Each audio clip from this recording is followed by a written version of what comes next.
Sveiki. Na, turbūt ne vienas pastebėjom pastarųjų metų, em, kad orai keičiasi. Žiemos lyg ir nebe tokios šaltos, o vasaras, na, kartais atrodo, kad jau pietų Europoje gyvenam. Tik gal be tų pačių atostogų nuotaikos.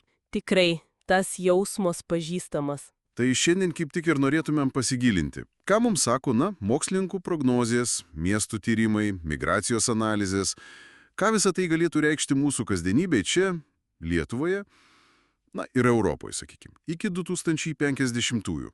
Kokie tie iššūkiai laukia? Įdomi tema, pabandykim. Gerai, tai pradedam nuo akivaizdžiausio temperatūros. Duomenys rodo, kad jį kyla.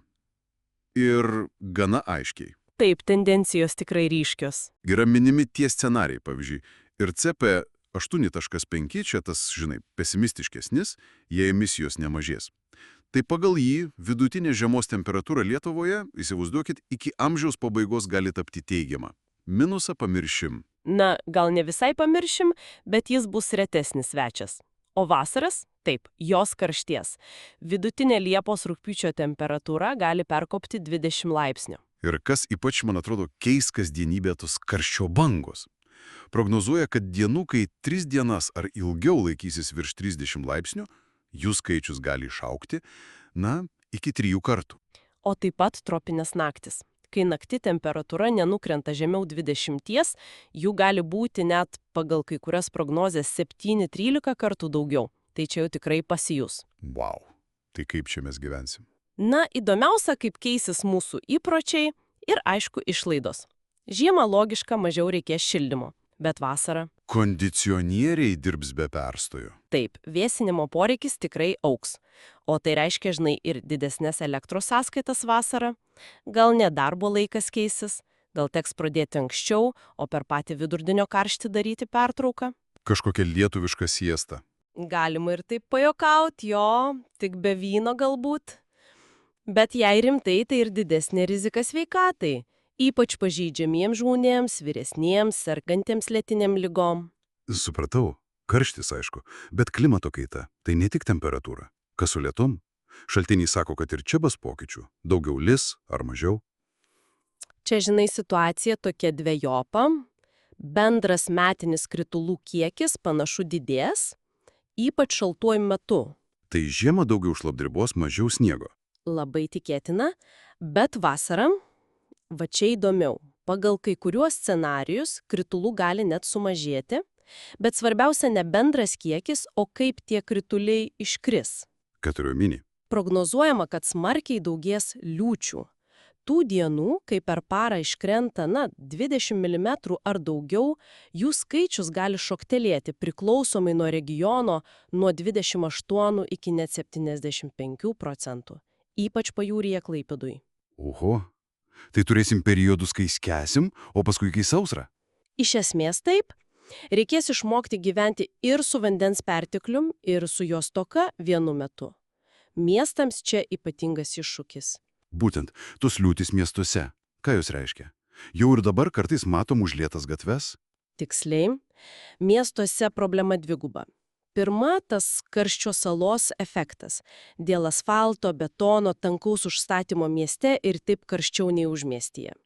O antra, kietos dangos. Jos tiesiog neleidžia vandeniui greitai susigerti. Tai kur tam vandeniui dėtis? Į gatves, rūsius? Būtent, todėl ir didėja tų staigių potvinių rizika. Sutrikęs transportas, žala turtui.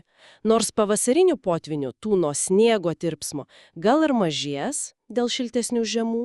Bet vasarą gausim kitokių potvinių. Taip, liūčių sukeltų. Ir čia tyrimai kritikuoja dabartinį miestų planavimą, tą besaikę plėtrą į priemiesčius, urban sprawl, kai nelieka žalių plotų, statomasi bet kur net potvinių rizikos zonose kartais. Bet ar realu tikėtis, kad miestai greit prisitaikys? Daugiau parkų, medžių, gal kažkokių specialių dangų. Kai žinom, kaip kartais lėtai viskas vyksta. Na, tai ir yra didysis klausimas ir iššūkis. Pokyčiai yra būtini. Reikia kompaktiškesnių, žalesnių miestų, atsparesnių. Tam reikia ir investicijų, ir, kas svarbiausia, politinės valios. Kitokio planavimo požiūrio, nes jei dabar neplanuosim, vėliau tvarkytis bus daug brangiau ir skausmingiau. Gerai, o jei pažvelgtume šiek tiek plačiau, už Lietuvos ribų. Šaltiniuose minimas ir jūros lygio kilimas. Ir klimato kaita kaip grėsmių daugiklis, ypač kalbant apie migraciją. Taip, Baltijos jūros lygis prie mūsų krantų iki amžiaus pabaigos prognozuojama gali pakilti maždaug 20–60 cm. Gal skaičius neatrodo milžiniškas, lyginant su vandenynų pakrantėm. Bet mūsų pajūriui tai vis tiek būtų iššūkis. Palanga, Nida. Be abejo. Reikia sprendimų krantotvarkai, galbūt infrastruktūrai. O dėl migracijos čia sudėtingiau. Klimato kaita paaštrina problemas kitur, sausros Afrikoje, potvinius Azijoje, skurdą.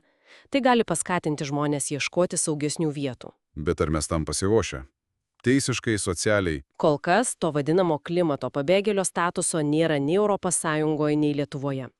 Tai toks teisinis vakumas. Ir nors tai gal netiesioginis poveikis mūsų kasdienybei rytoj, ilgesnėje perspektyvoje tai gali didinti socialinę, politinę įtampą Europoje. Tai va, apibendrinant. Iki 2050-ųjų Lietuvoje galim tikėtis karštesnių vasarų, tokių intensyvesnių, bet gal retesnių liūčių, galbūt sausresnių periodų. Miestai turės tapti žalesni, atsparesni.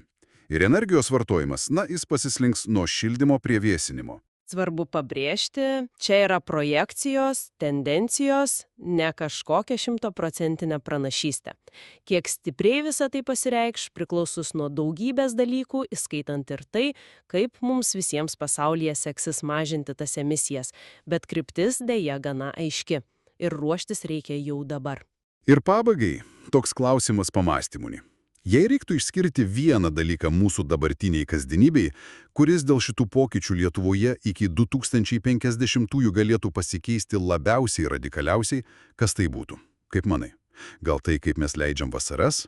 Kaip statom namus? O gal mūsų požiūris į vandenį? Kad jo ne visada bus tiek, kiek norisi? Ir tada, kada norisi?